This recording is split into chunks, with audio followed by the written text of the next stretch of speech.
It's May 11, 1995. My name is Robert Clary, C-L-A-R-Y. I'm the interviewer, and I'm interviewing Jacques Carvin in French. For the Shoah Foundation. For the Shoah Foundation. Yeah, rolling. Okay. It's okay. Vas-tu me donner ton nom et les plaies, ton nom et ton prénom, ton nom de naissance et ton prénom, où es-tu né et quelle ville et quand? D'accord. Mon nom de naissance était Sroul Kupermine, Kupermine. Et je suis né en Pologne, dans une toute petite ville, Garwolin, G-A-R-V-O-L-I-N. C'est environ, je crois, 50-60 kilomètres de Varsovie. Je suis né en 1922, le 13 juin. Et les 2 premières années, je suis resté en Pologne avec ma mère. Mon père avait quitté la Pologne en 1923 pour la Belgique pour voir s'il pourrait faire gagner sa vie, parce que, comme nous savons tous, les Juifs en Pologne, à cette époque, étaient persécutés dans un certain sens et très difficile de gagner sa vie. Donc il est parti en Belgique et s'est installé à Bruxelles. Et 1 an plus tard, il a fait faire venir sa femme, qui est ma mère, et ma sœur. Et nous sommes venus, je crois, en 1924. J'avais près de 2 ans. Et nous étions donc installés en Belgique, à Bruxelles. Parle-moi de ce que tu te rappelles de tes grands-parents et de tes parents. Mes grands-parents, naturellement, quand je suis parti en 1924, je ne me rappelle pas. Mais par après, de Bruxelles, j'ai fait un voyage quand j'avais, je crois, 6 ans, la première fois avec ma mère, qui nous a amenés, ma sœur et moi, pour connaître mes grands-parents, que j'ai connus, surtout mon grand-père et ma grand-mère du côté maternel, à Garwolin. Je me souviens des gens très, très pieux, très, très pieux. Je me rappelle une anecdote, quand je suis arrivé, avant qu'il m'embrasse, mon grand-père, il a vu que je ne portais pas les... Twilling. Non, les tzitzis, je ne sais pas comment on dit.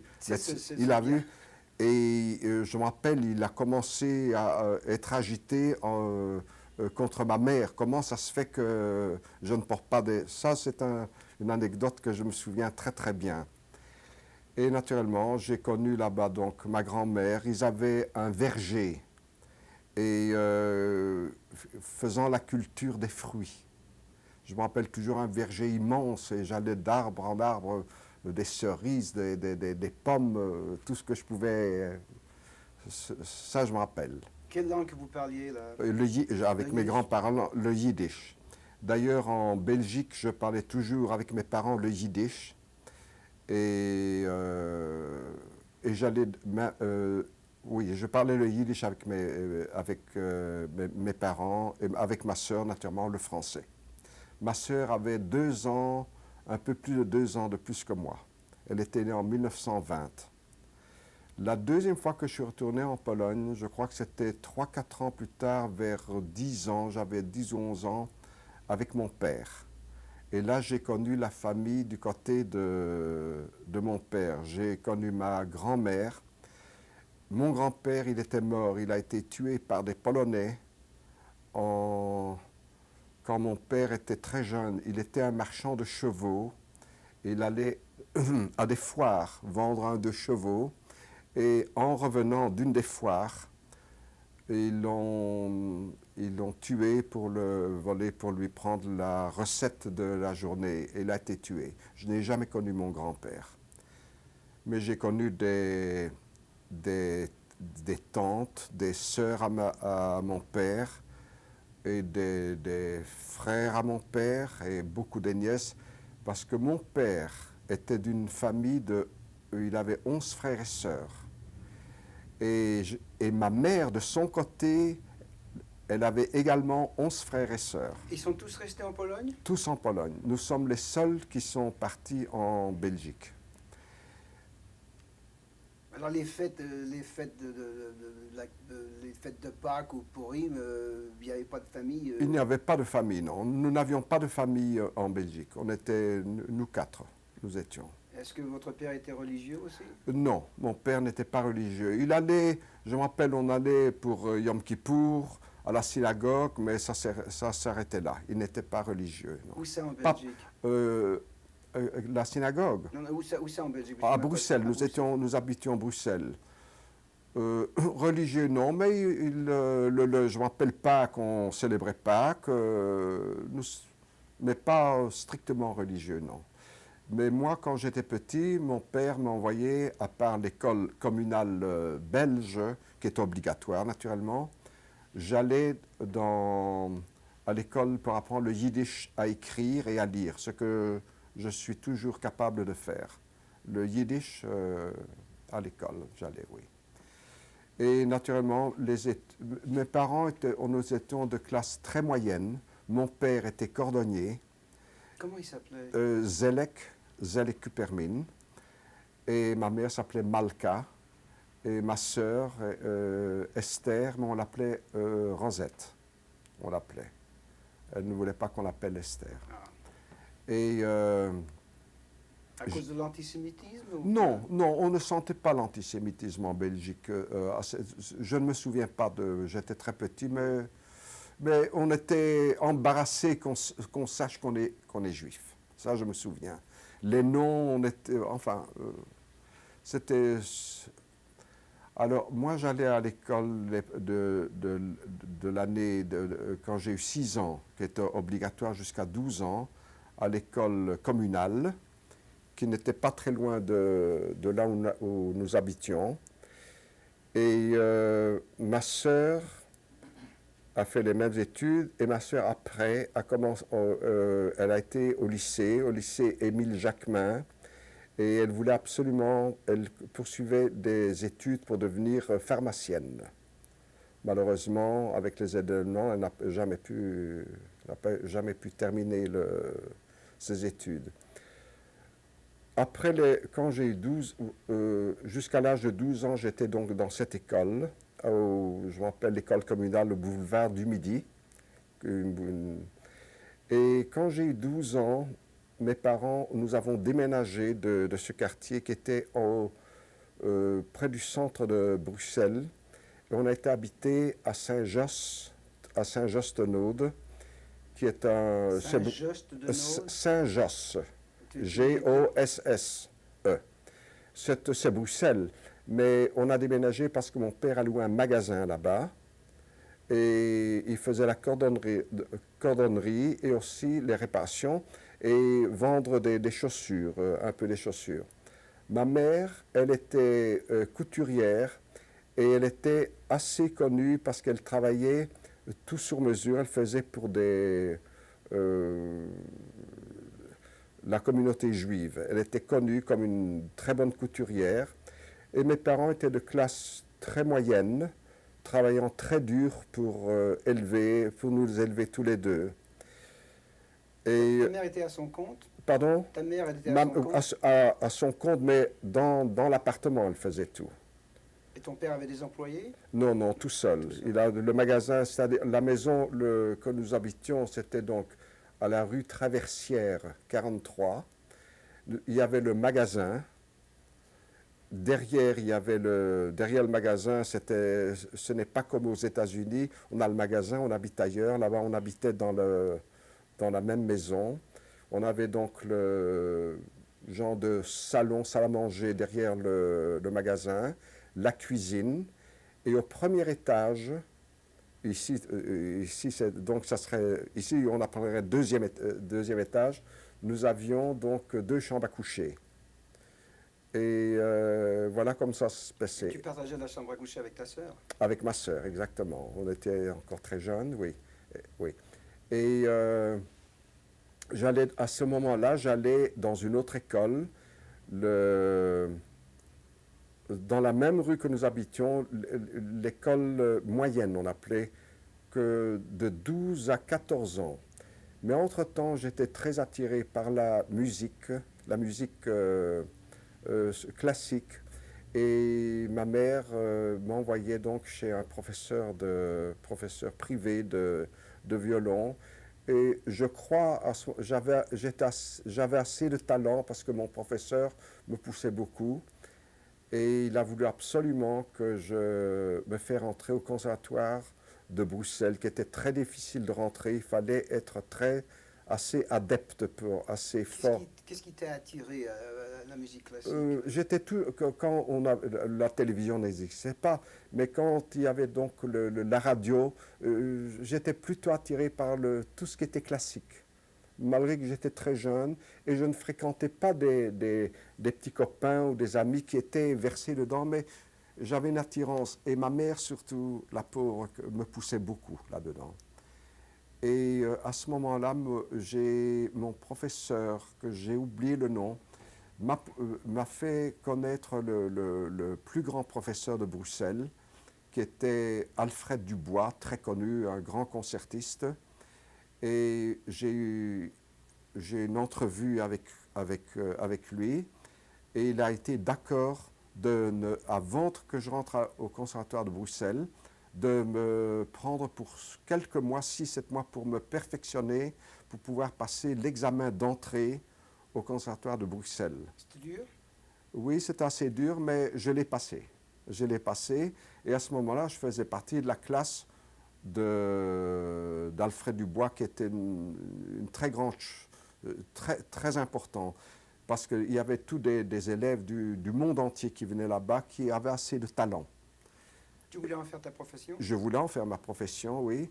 Et je suis resté au conservatoire 2 ans et je devais passer les examens finaux, les examens de virtuosité en 1940, en juin 1940, que je n'ai jamais réussi à passer parce que la guerre, comme vous le savez, a commencé le 10 mai 1940, l'invasion des Allemands.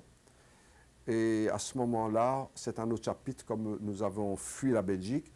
Mais pour parler de la vie que j'avais une vie, je travaillais beaucoup. Raconte-moi de tes amis à l'école, qu'est-ce que tu faisais avec eux?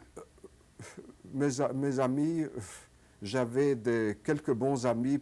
Je faisais partie d'un petit groupe sportif, je jouais au football un peu, mais je faisais très attention pour ne pas tomber à cause de mes mains, naturellement. Et j'avais une vie très, très simple. Tu étais bon élève? Pardon? Tu étais bon élève? J'étais dans toute l'école que j'étais toujours dans les 5 premiers. J'étais toujours dans l'école communale et l'école moyenne qui, je ne sais pas comment, à quoi on peut comparer ici. Je crois que c'était le Junior high. junior high, c'est ça. J'étais toujours les classes en Belgique étaient environ de 30 élèves. Et j'étais toujours parmi les 5-6 premiers, tout le temps, tout le temps. Mais le principal, je rentrais à la maison, 3-4 heures de violon par jour, beaucoup. Est-ce qu'il y avait de l'antisémitisme dans tes environs? Est-ce que tu savais ce qui se passait en Allemagne, même Oui, j'appartenais à un club. C'était, c'était un petit club sioniste, mais j'ai oublié le nom.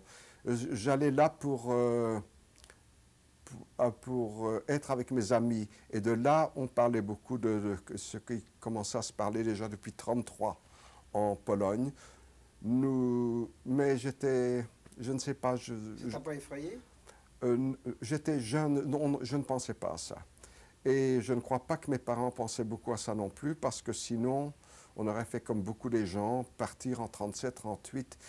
Je me rappelle, il fut question à un moment donné, je me rappelle en 37-38, que mes parents voulaient émigrer, et le seul pays qu'ils avaient, je crois, reçu un permis, c'était la Bolivie, en Amérique du Sud. Pourquoi on n'est pas parti, je ne sais pas. Malheureusement, on ne l'a pas fait. Ouais. Mes parents j'aurais toujours pu avoir mes parents plus longtemps que je les ai eus. Et de ma vie, je me rappelle beaucoup l'école et les études de violon. C'est tout ce que...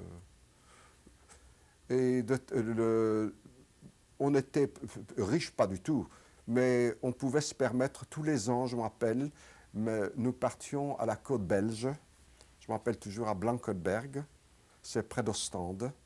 Et toujours Comment ma ça mère... s'appelle, comment ça s'appelle Blankenberg? Blankenberg, c'est un nom flamand, Oui.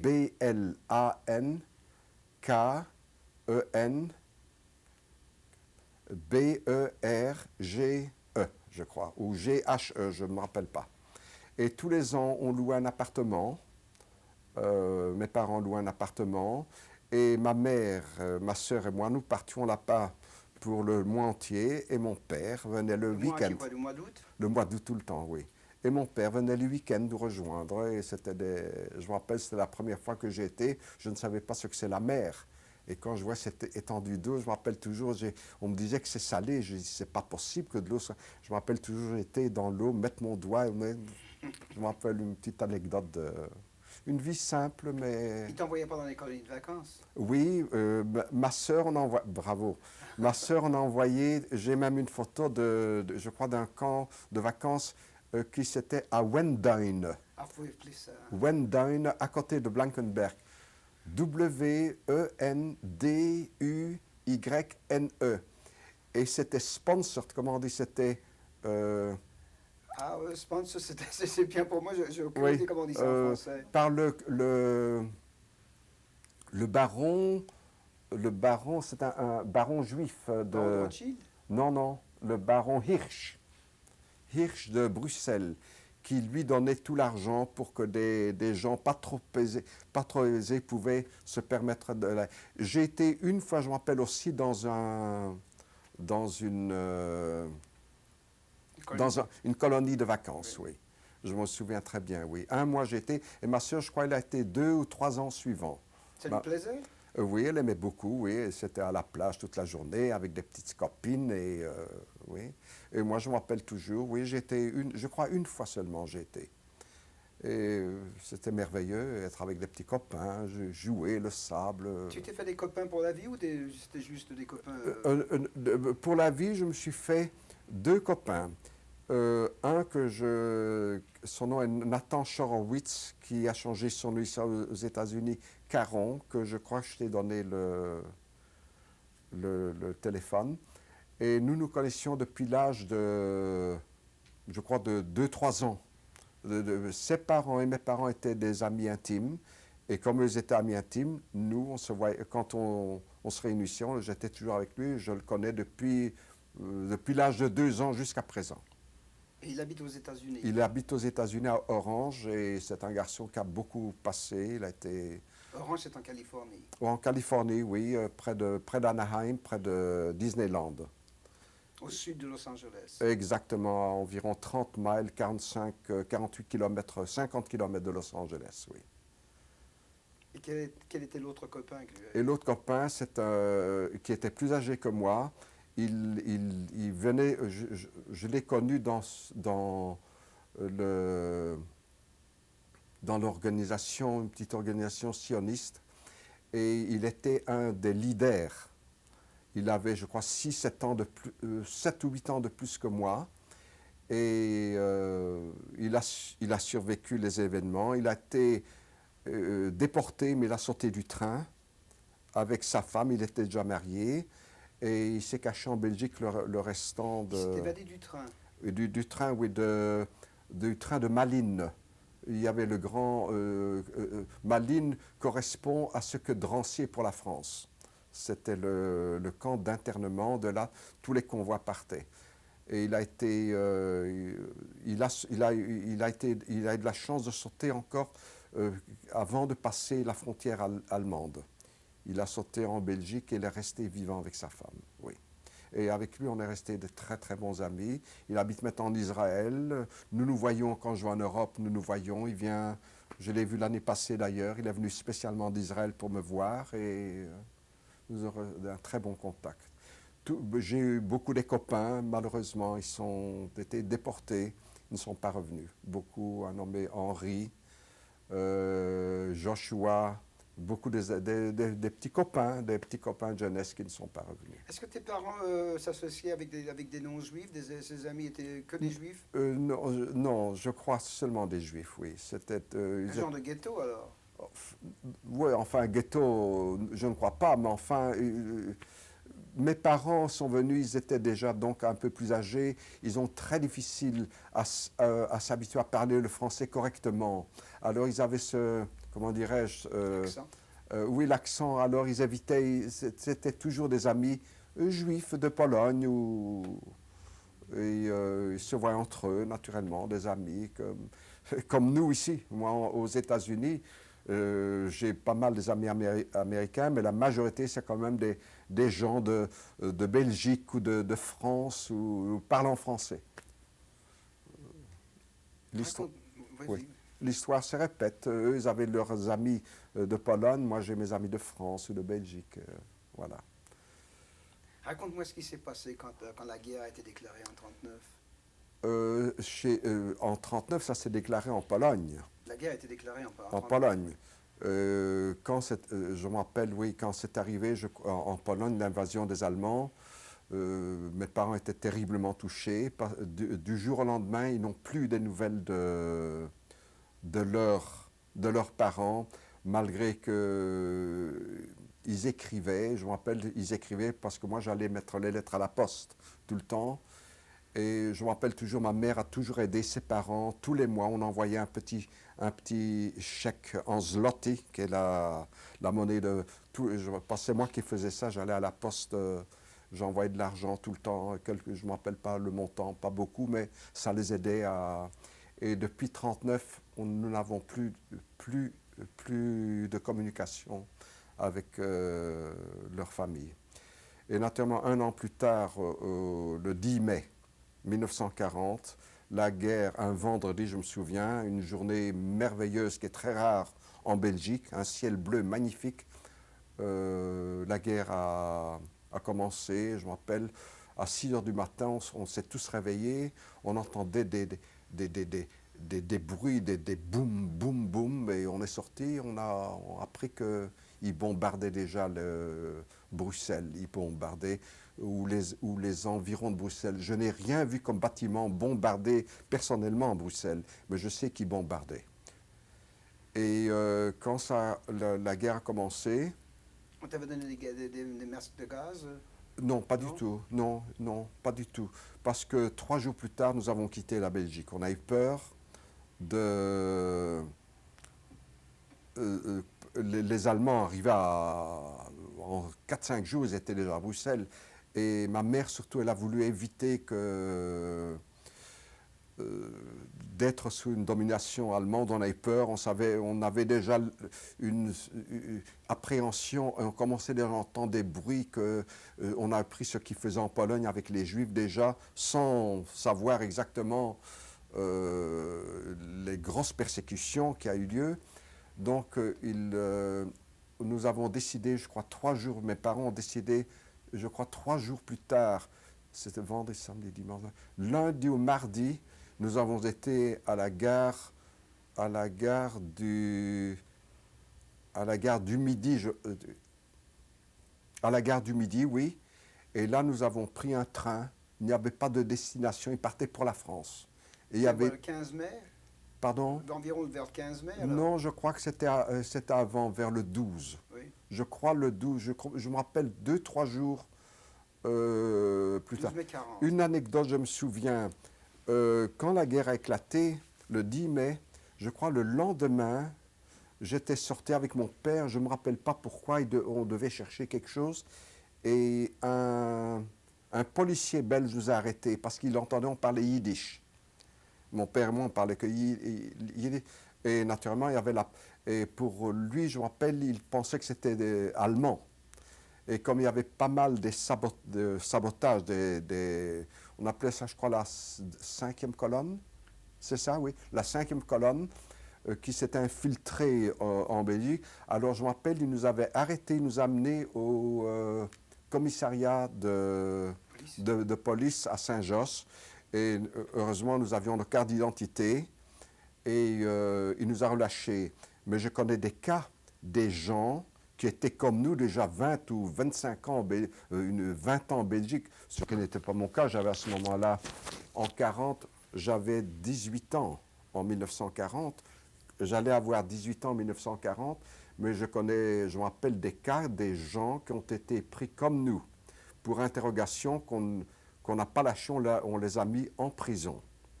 Et de là, je ne sais pas quel sort, puisque nous avons quitté la Belgique, donc comme je disais, 2-3 jours plus tard. On a été à la gare du Nord. C'était le seul endroit d'où les trains partaient pour la France. Et nous, en principe, on voulait aller à Paris, mais il n'y avait pas de destination. On nous a mis dans un train, il y avait des queues, des longues queues de gens dans notre état, chacun avec une petite valise. On avait, je m'appelle, on avait amené une valise de vêtements. Et c'est tout. On pensait qu'on va partir pour 8-10 jours.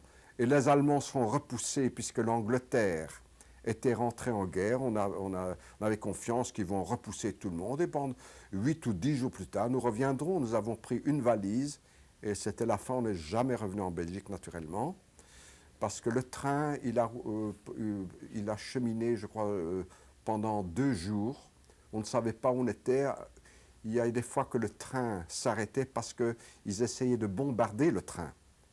Et je me rappelle, il y avait des explosions à 100 mètres, 200 mètres. Alors le train s'arrêtait, on descendait du train, on se cachait en dessous C'est les Allemands qui essayaient de bombarder. Les Allemands qui bombardaient déjà la France. Oui. Parce que je crois qu'ils étaient déjà rentrés par la Belgique.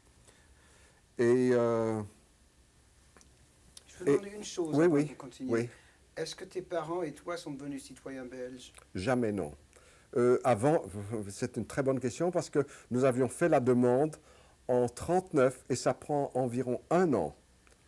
Et on a tout raté. On n'est pas devenu belge. On a tout laissé, nous sommes partis.